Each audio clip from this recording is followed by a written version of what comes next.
taphoota walakkaa xumuraa Champions League Awurooppaa lama guyyoota lamaan itti aananiif Jarmanitti ni taphatama. Champions League Awurooppaan wancaaf darbuuf Bayern Munich Real Madridin simata. Roobii Borussia Dortmund Paris Saint-Germain keessummeessa. Mootiin dorgommichaa Real Madrid moggaasa adda addaan waltajjii Awurooppaa irratti yeroo 33ffaadhaaf nuusa xumuraan taphachuuf qophaa'aa jira. Kana keessaa 13 Champions League Awurooppaadha.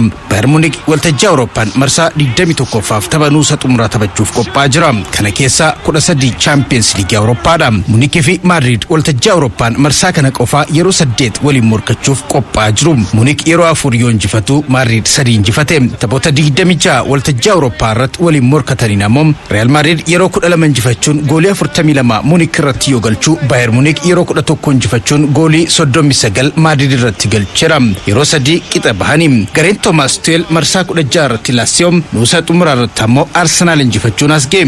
Carlo Ancelottiin kan leenjii Real Madrid RB Leipzig fi shaampiyoonii dorgommichaa Manchester City injifachuun darbe. Gareewwan lamaanuu kilaboota England mo'achuun tapha waancaa England staadiyoomii Wembleytti qophaa'uuf darbuuf taphatu. Real Madrid tajaajila Dani Carvajal adabbiin hin argatu. Eder Militao miidhamarraa fayyuun tajaajila eegaleera. Jude Bellingham, Vinicius Junior fi Rodrigoon goolii 86 bara kana Real Madrid galche keessatti qooda qabu. Kubbaa mijeessuu fi goolii galchuun jechuudha. Leenjisaan Bayern Munich Thomas Tuchel yeroo hundas deeggartoota kee fuuldura taphachuun gammachuu qabaa jedhan. Taphicha injifachuun fedhii hundaati kana milkeeffachuuf deeggartoota isaanirraa deeggarsa akka barbaadanis ibsu. Kan Real Madrid Carlo Ancelottiinis Manchester Cityin yoo injifannu kabajaa fi fedhiin Madrid maal akka ta'e mul'isnee jedhan. Kun dorgommii adda ta'edha. Waan adda ta'e deeggartoota keef gumaachuun barbaachisaadha jechuun golabu. Munich Bundesliga Jarmaniin goolii 2-1 Frankfurt, Madrid La Ligaadhaan Real Sociedad goolii 1-0 injifachuun miira injifannoon walitti dhufu. Goolii 42 Bayern Munichiif galchuun riikardii kan qabu Harry Kane taphichaan eegama. Gama Real Madridin ammoo Jude Bellingham gara Jarman deebi'uun morkin taasisu gamanumaan xiyyeeffannaa argata.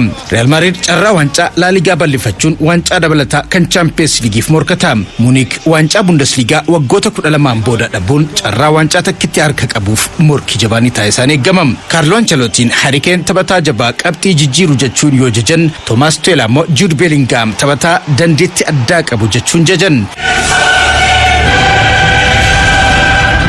Champions League Awurooppaa kanaan roobii wancaaf darbuuf kilabiin Jarman biroo Borussia Dortmund PSG'n simata. Kilaboonni kunniin baruma kana ramaddii irratti waliin taphataniin PSG'n tokko injifachuun tokkoon qabxii qoodachuun olaantummaa qaba. Wancaa mo'attoota Firaansii fi wancaa liigii Firaans goda hambaatti kan galfate PSG'n wancaa Firaansiin xumuraaf ga'u mirkaneeffateera. Kilabichi wancaa afuraffaa kan Champions League Awurooppaan xumuraaf ga'uuf morkata. Waltajjichaan yeroo 5ffaaf marsaa kanaaf kan ga'e Borussia Dortmund bara 2013 booda yeroo jalqabaaf wancaaf ga'uuf taphata. PSG'n marsaa kanaaf yoo ga'u kun arfaffaadha. Borussia Dortmund taphoota 8 marsaa mo'atanii darbuu irratti taphate keessaa 5 injifachuun 2 qixa bahee riikardii gaariin PSG'n simata. Dortmund marsaa kilaboota 16 irratti PSV Eindhoven nuusa xumuraa irratti ammoo Atletico Madrid injifachuun as ga'e. PSG'n kilaboota Spain Real Sociedad fi Barcelona mo'achuun walakkaa xumuraaf ga'e.